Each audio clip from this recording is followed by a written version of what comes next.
কদর যেন মিস না হয়। 21, 23, 25, 27, 29 নাকি খালি 27?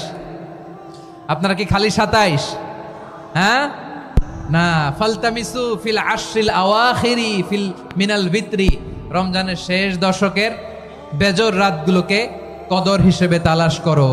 আল্লাহর হাবিব সাল্লাল্লাহু আলাইহি ওয়াসাল্লাম শেষ 10 দিন টানা ইবাদত করতেন, টানা ইবাদত। ইদা জাআল আশরু আহিয়াল লাইলা আইকাদা আহলা ওয়া জাদ্দা ওয়া শাদ্দাল মিজার, সারা রাত জেগে ইবাদতের নজির নবীজির নাই, শুধু রমজানের শেষ দশক ছাড়া। সুবহানাল্লাহ বলেন।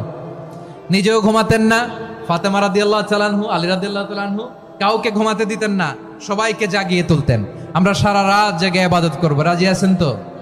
কদর যেন আমাদের মিস না হয়। আজকে থেকেই ক্যালেন্ডারে মার্ক করে রাখেন, সব কাজ পেছনে ফেলে, সব ব্যস্ততাকে পেছনে ফেলে ইবাদতের জন্য আমরা প্রস্তুত থাকবো কদরের রাতে। কোনোভাবে কদর যেন আমাদের মিস না হয়, ইনশাআল্লাহ। বলেন তো সবাই।